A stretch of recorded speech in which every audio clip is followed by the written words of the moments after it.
Di sepanjang jalan diperlihatkan banyak siluman roh yang mulai berlarian meninggalkan hutan untuk menyelamatkan diri, sebagai pertanda kalau di depan terdapat kekuatan luar biasa yang sangat membahayakan. Xiao mengungkapkan kalau ia sebenarnya tidak ingin menempatkan Tang San dalam bahaya lagi. Namun karena ini demi menyelamatkan dua sahabat siluman rohnya, ia pun tidak mempunyai pilihan lain. Tang San pun kembali meyakinkan Xiao bahwa semuanya pasti akan baik-baik saja. Mengingat ia sekarang telah memiliki kekuatan sang dewa laut yang tentu membuatnya juga tidak akan mudah untuk dikalahkan. Untuk mempersingkat waktu, Tang San berencana menggunakan kemampuan medan kaisar biru perak untuk memindai seluruh hutan guna melacak lokasi Daming dan Erming secara akurat. Mengingat wilayah hutan banyak terdapat tumbuhan yang sanggup memperluas area cangkupannya. Dalam penglihatannya, Tang San dapat merasakan di wilayah utara terdapat banyak siluman roh yang mati serta racun kuat yang bertebaran sebagai pertanda kalau telah terjadi sebuah pertempuran yang sangat hebat. Tang San kemudian menjelaskan kepada Xiao kalau kekuatan pikirannya telah berhasil menemukan perkiraan posisi mereka. Namun sepertinya dua siluman roh ratusan ribu tahun tersebut sekarang sedang terus berlari dari kejaran sesuatu yang jelas menggambarkan kalau situasi mereka yang memang sedang tidak baik-baik saja. Dan skenario terburuk mereka sedang diburu oleh Bibi Dong yang membawa banyak Feng Hou Doluo kuat sehingga tidak heran sanggup memojokkan Daming dan Erming. Tang San lalu mengajak Xiao bergegas menuju lokasi pertempuran karena kemungkinan Daming dan Erming sudah terluka sangat parah. Xiao yang terlihat begitu syok kemudian Tang San simpan ke dalam kantongnya dan berjanji bahwa ia pasti akan bergerak dengan cepat untuk menyelamatkan dua sahabat lama Xiao tersebut. Apa yang dikhawatirkan Tang San ternyata benar-benar terjadi. Diperlihatkan Daming dan Erming yang terluka sangat parah tengah melarikan diri dari kejaran Bibi Dong beserta 6 Feng Hou Doluo yang ia bawa. Masing-masing mereka adalah si Doluo wanita elang api yang dulu pernah ikut menyerang sekte Pagoda Cahaya Kibau, Yue Guan sang Doluo Krisan, Gue Me sang Doluo hantu, Shilong sang Doluo tongkat ular, dan Chisui sang Doluo ikan buntal yang dulu pernah mengacaukan kekaisaran Tiando, serta Tuo Bosi sang Doluo naga suci, pemimpin dari sekte naga suci. Dengan nafas yang sudah terengah-engah, Daming mencoba menahan mereka berenam menggunakan sisa kekuatannya, yaitu teknik roh bidang penundaan. Namun sayangnya medan penunda hanya bisa menahan mereka dalam waktu yang sangat singkat karena kekuatan Daming yang sudah hampir terkuras akibat racun laba-laba kematian dari serangan Bibi Dong. Ia terluka sangat parah. Dalam flashback dijelaskan kalau dua siluman roh ini mendapatkan sergapan mendadak dari teknik penyatuan roh pelindung Doluo Krisan dan Doluo hantu, yaitu teknik bipolar statis yang dapat menghentikan 100% pergerakan mereka. Hal ini mengakibatkan banyaknya serangan berikutnya yang tidak dapat diantisipasi. Terlebih lagi serangan dari Bibi Dong, bahkan menurut Daming meski mereka berdua melawannya secara langsung sekalipun peluang kemenangan tetap sangatlah kecil. Daming yang benar-benar sudah mencapai batasnya terhenti karena sudah tidak sanggup untuk berlari lagi. Ia menyuruh Erming agar terus berlari tanpa memperdulikannya mengingat luka Daming juga sudah terlalu parah. Dan setidaknya jika salah satu dari mereka berhasil kabur, maka suatu saat pasti akan datang kesempatan untuk membalaskan dendam mereka. Dengan sedikit sisa kekuatan rohnya, ia akan berusaha menahan musuh. Ia juga berniat untuk menggunakan teknik bunuh diri agar Bibi Dong tidak akan mendapatkan cincin maupun tulang roh miliknya. Tetapi tentu saja Erming tidak akan setega itu. Alih-alih melarikan diri, ia malah bersiap merilis teknik terkuatnya, yaitu hentakan medan pengendali gravitasi. Memang sangat layak dua siluman roh ini dijuluki sebagai kaisar dan raja hutan karena meski sudah terluka sangat parah, serangan ini cukup sukses menekan ke-6 Feng Hou Doluo sekaligus. Akan tetapi medan gravitasi milik Erming seketika lenyap ketika berhadapan melawan medan kematian dari kekuatan kaisar laba-laba Bibi Dong. Bibi Dong sendiri juga mengakui betapa hebatnya dua siluman roh tersebut, membuat ia semakin yakin kalau mereka pasti mempunyai cincin dan tulang roh yang sangat berharga. Dan begitu ia mendapatkannya, pasti dengan mudah ia bisa menyelesaikan rencananya untuk menguasai seluruh dunia Doluo. Demi mencegah akan ada lebih banyak masalah, ia kemudian segera memerintahkan pasukannya untuk kembali melancarkan serangan dan bunuh kedua siluman roh tersebut. Aksi kejar-kejaran pun kembali berlanjut. Kali ini Doluo hantu bekerja sama dengan Doluo Krisan untuk menangkap Erming menggunakan masing-masing teknik cincin roh terkuat mereka. Doluo hantu menyerang dengan teknik roh ke-9 tarian iblis neraka. Dilanjutkan dengan teknik roh ke-9 dari Doluo Krisan, yaitu guguran bunga krisan kelopak bunga menembus tulang. Tubuh sekeras Erming pun juga tidak bisa menahan serangan yang begitu kuat. Daming yang mencoba membantu juga tidak bisa berbuat banyak karena ia masih harus berhadapan dengan Feng Hou Doluo lain yang tak kalah kuatnya.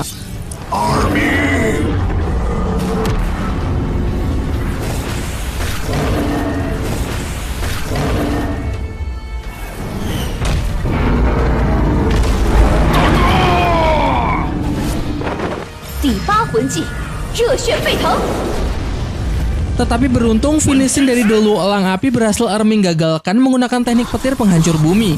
Teknik roh segel batu milik Erming segera dirilis untuk melumpuhkan Doluo wanita tersebut.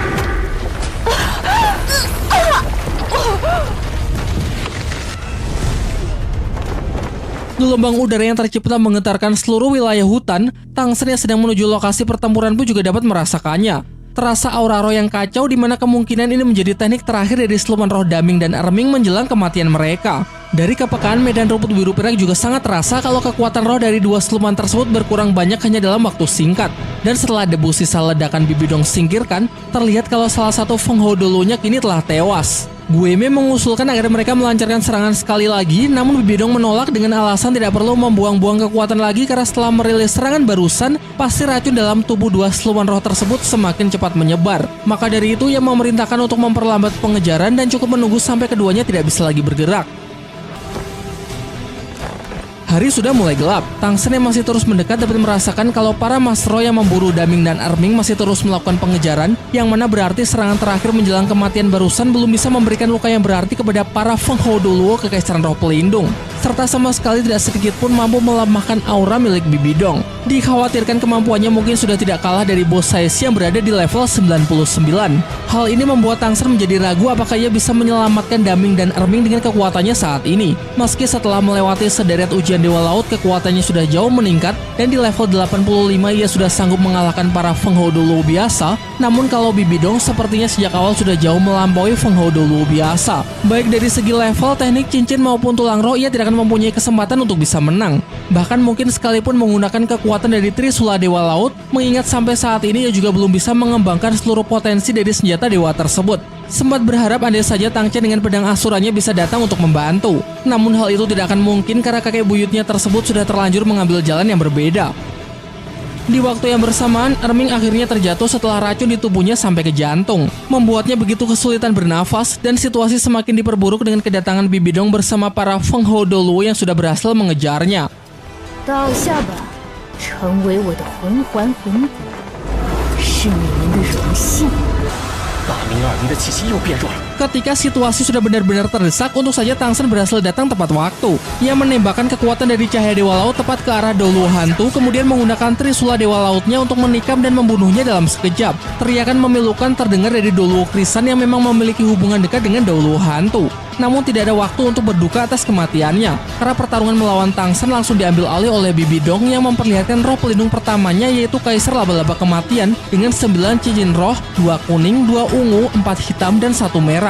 Tang Shen kemudian menggunakan medan Kaisar Biru Peraknya untuk melindungi dirinya bersama Erming dan Daming dari serangan mematikan Bibidong. Tanpa jeda, Bibidong langsung beralih ke roh pelindung keduanya, yaitu Kaisar Laba-Laba Pemakan Jiwa dengan 7 cincin roh, 5 hitam, dan 2 merah. Melihat situasi yang semakin berbahaya, Tang Shen pun segera menyuruh Xiao pergi bersama Daming dan Erming sejauh mungkin. Sementara ia akan menahan Bibidong dan ke-6 Fenghodoluo semampunya. Saat itu juga tiba-tiba cahaya Dewa Laut menjadi lebih kuat dan terdengar suara di dalam benaknya.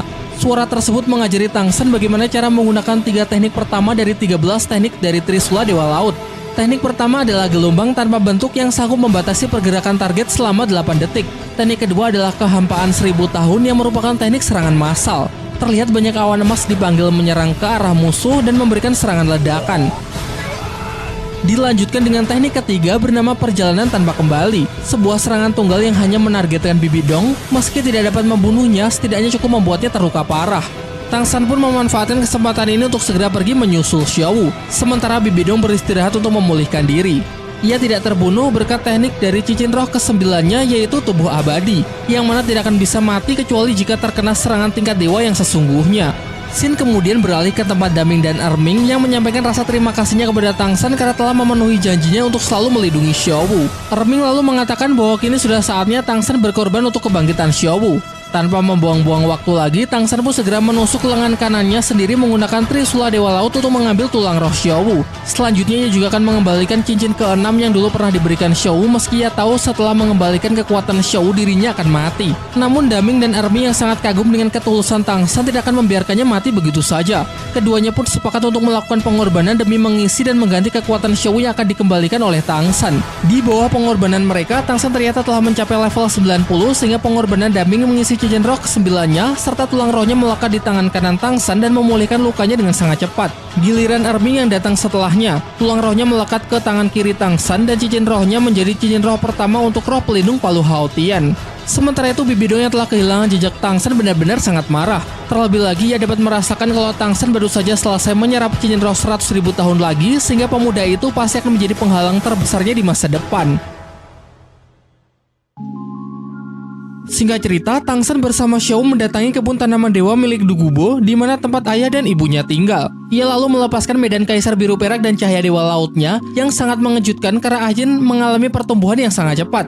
Di sini jugalah Tang San melanjutkan proses kebangkitan Xiao sepenuhnya. Di bawah cahaya dewa laut, Xiao menyerap kembali tulang rohnya dan cincin roh ke-6 Tang San yang dulu pernah ia berikan, yang kemudian diikuti oleh 4 cincin roh pertama milik Tang San. Hal ini karena dulu saat melakukan pengorbanan, Xiao telah mencapai level 50-an, sehingga kini ia juga membutuhkan 5 cincin roh agar bisa bangkit sepenuhnya.